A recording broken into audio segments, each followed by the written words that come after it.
everybody, it's Carrie with Seed to Spoon.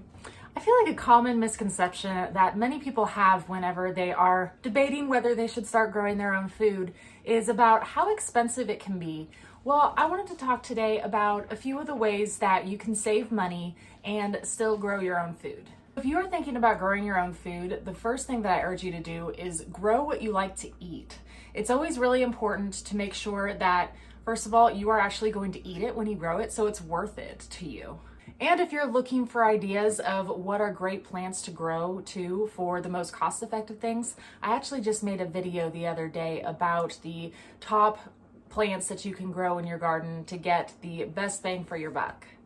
And also make sure that you have our app from Seed to Spoon, and it will tell you exact planting dates on when you can plant things, because I can't tell you how many times that we see, especially in the springtime, people get overeager and they start tomatoes, cucumbers, okra, all of that way too early, and then never fails that we have one more really cold spell and then they lose their entire crop that they had worked so hard on, and then they get discouraged. So it's just really important to make sure that you are looking at the dates, that you are safe to plant out, and you're paying attention to the weather as well. And there is a weather icon in the app too that will let you know if there is an upcoming freeze as well. One thing that we do, because I'm one of those people, I get really eager also in the springtime and I get excited and want to put everything out. But if you are one of those people, I urge you to try out fabric raised beds, these smart pots that we use, and they are movable. They have these handles on them that you can move them inside if need be. So if you have another cold spell coming and you know about it, you can take them and move them back into your garage or into your house or something like that until it's done, and then put them back out. So having a way to move them back and forth if the weather's going to be bad, it can really help you as well. Another huge way that you can go about saving money is simply by starting your own seeds versus buying transplants at your local nursery or big box store. It is so much cheaper to buy a packet of seeds versus buying several transplants that you're going to be using. Because think about how many plants you can get from one seed packet, and one seed packet is about the same price as maybe one transplant. So you can really save a lot of money by starting your own seeds indoors. And it is actually really easy to do. You just need to get a little bit of a head start on them.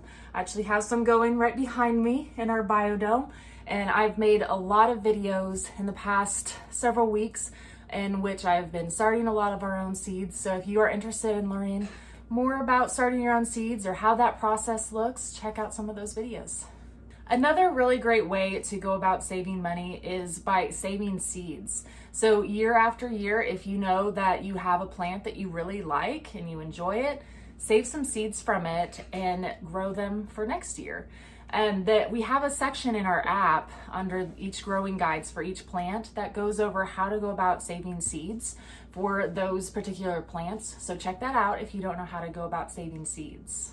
This is also the same for potatoes. So if you are growing potatoes and you want to grow more of these potatoes next year, save some of those potatoes and then you can plant them in the ground next year, so you don't have to buy new seed potatoes. You already have some potatoes that you set aside from your last time. Honestly, a lot of the times too, once you start growing potatoes, you're pretty much always going to have a potato or two left behind. It never fails, at least in our garden. And those potatoes will start new potato plants. And so if we don't want the potatoes in that particular area, we can pick them, we can transplant them, put them somewhere else. But they always seem to find a way, at least in our garden. All it really takes is one little sliver of the potato to be left behind, and you will get a new plant from it. Another really huge way that you can go about saving money in your garden is by making your own soil mix. Soil mix is one of the things that if you buy from a local nursery or from a big box store, each bag is going to be very expensive. But if you make it yourself, it goes a lot further for you, and you can get a lot more bang for your buck. How we go about making our own soil mix is by having 3 different things. We do equal parts of peat moss or coconut coir, those two are interchangeable, and then also vermiculite or perlite, and then compost. Compost being one of the most important things, and it's really important to make sure that you get compost from either a local place that makes it themselves, instead of buying it bagged at a store, because it'll have a lot more life to it. And if you can make your own compost, that is the best way to go about it too.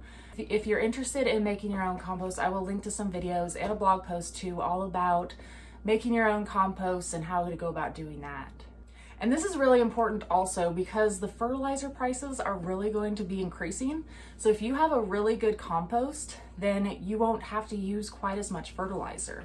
We mostly rely on our organic fertilizers along with compost to supplement our garden, and we stay clear of all of the chemical fertilizers and stuff, and those are the ones that are the most expensive also.